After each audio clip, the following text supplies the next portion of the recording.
goes a couple guards. Preece upside down. He's barrel rolling through the grass. That car, but it was just traveling so fast. And then this is just violent. I mean, look at this car.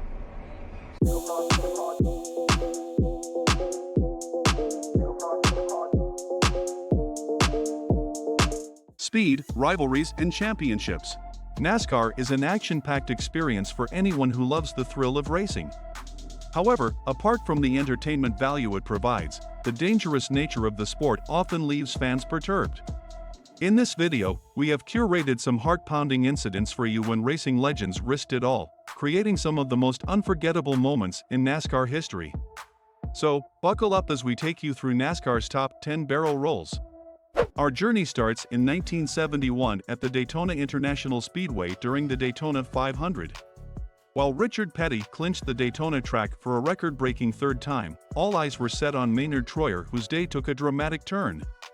After losing control of his orange and red Ford, Troyer's car went airborne and flipped an astonishing 15 times before coming to rest. A car's out of control!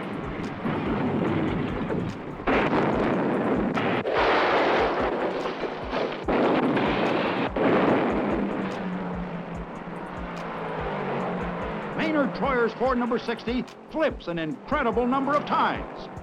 The roll bar cage that protects the driver and keeps the roof up is intact. Troyer, 32 years old at the time and the runner-up NASCAR Rookie of the Year, suffered a concussion, a shoulder injury, and multiple bruises but was spared further damage by the Ford's roll bar as the car remained largely intact.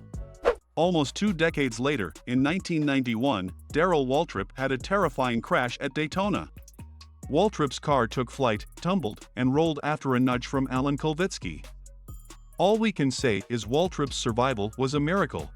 Oh, look at Earnhardt got sideways. Somebody looked like made some contact with Uh-oh, we've got a problem. contact here. For sure. Darrell Waltrip and Joe Rutten. Waltrip's car gets on his roof and over and over. Darrell Waltrip tumbling down the backstretch in what appears to be a very, very serious crash.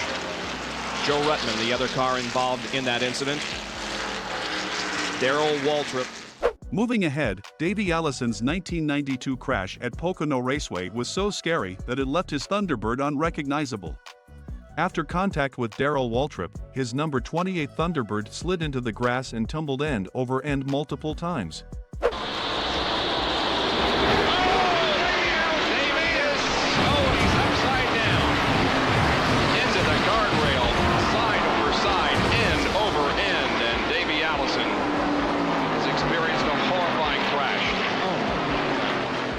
Despite serious injuries, Allison walked away, determined to get back behind the wheel. I take these glasses off and kind of remind you of Beetlejuice. Take them off. But I promise you, it doesn't look like that from the inside. Take them off. If y'all want to see it, I'll show them to you, but it's ugly. Just a year later, 2 NASCAR crashes, though extremely dangerous, saved many lives. This is because Rusty Wallace's 1993 crashes at Daytona and Talladega forced NASCAR to address the issue of cars going airborne. His rollovers led to crucial safety improvements.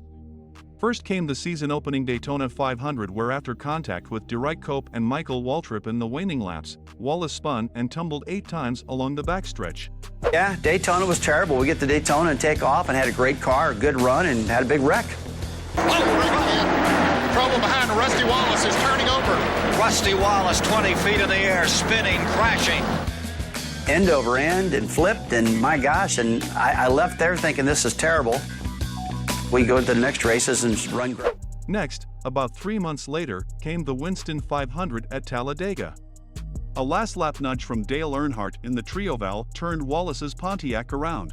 Great performance that day. Led the race all day long, right to the very end. Starts raining, caution flag comes out. We went back to green. And as we're rocking him back to the front with the checkered flag waving, I get a tap. Checkered is waving. Ernie Evan wins, and Rusty spins and gets airborne. End over end 25 times. Awful. Flew across the start-finish line with the roof down and still finished 6th. Furthermore, in 2007, Kyle Busch's car barrel rolled at Talladega Superspeedway. Flames erupted as his Chevy skidded on its roof, but Busch miraculously walked away. A specialized team completely dedicated to restrictor plate racing. Less than a dozen people. Oh, and we've got trouble on the track, and it's Kyle Busch upside down.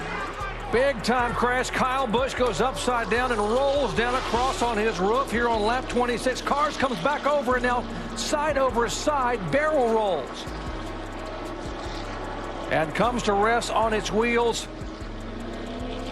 A horrific crash here at Talladega on lap 26 involving Kyle Busch, and thankfully the window net is down. There, the safety crews on the scene immediately, and Kyle Busch is climbing out of that car.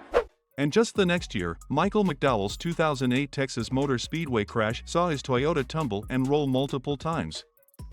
Whether the team could switch points. Whoa, whoa, guys, whoa, whoa. Oh, no. Oh, my gosh.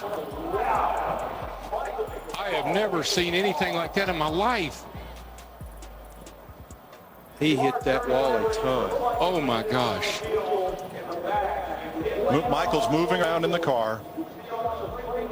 My goodness, that car just hooked, went straight in. It did that hook and go up the hill, man. And that was a incredibly hard impact into the safer barrier. Look at that safer barrier right there, how it just crushed all that stuff.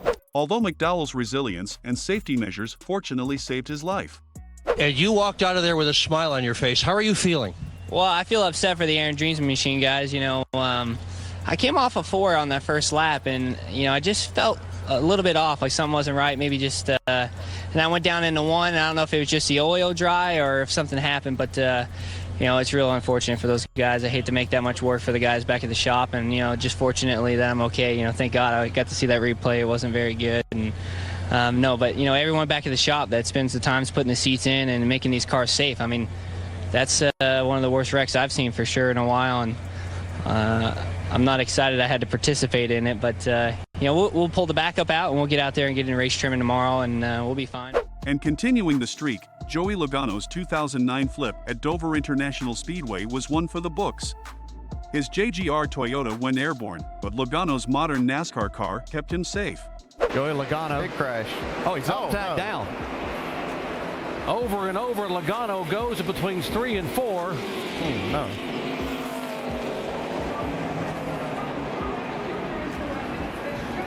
Our car will come back to rest on all 4 tires. Heavy crash here on lap 32. Later, in 2016, Christopher Bell's truck barrel rolled 10 times at Daytona. That hurts, and that thing landed about 6 or 8 times pretty hard.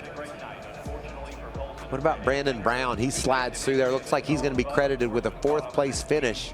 I think he might have got in the back of William Byron, and that's what got in the back of the 4 of Christopher Bell and turned him sideways. Christopher Bell, believe it or not, walked away from it, climbed out under his own power. Bell's survival showcased the modern safety standards in NASCAR.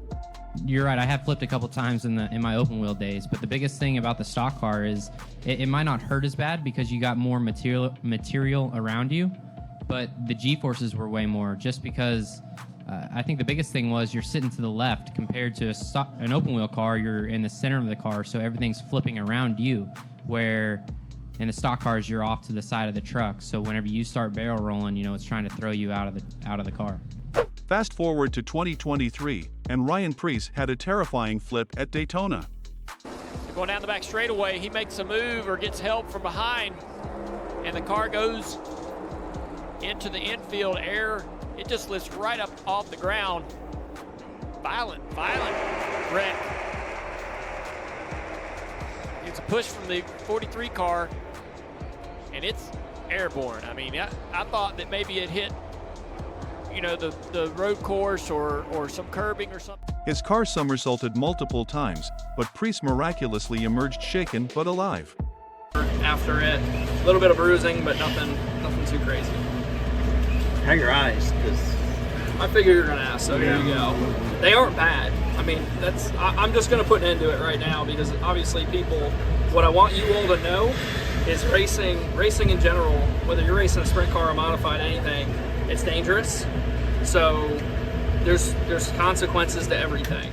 And there you have it, folks, NASCAR's top 10 barrel rolls, showcasing the incredible resilience of these drivers and the advancements in safety that have saved lives. If you enjoyed this video, remember to hit the like button and subscribe for more thrilling NASCAR content. Until next time, this is NASCAR in and out on Essentially Sports. Keep the pedal to the metal.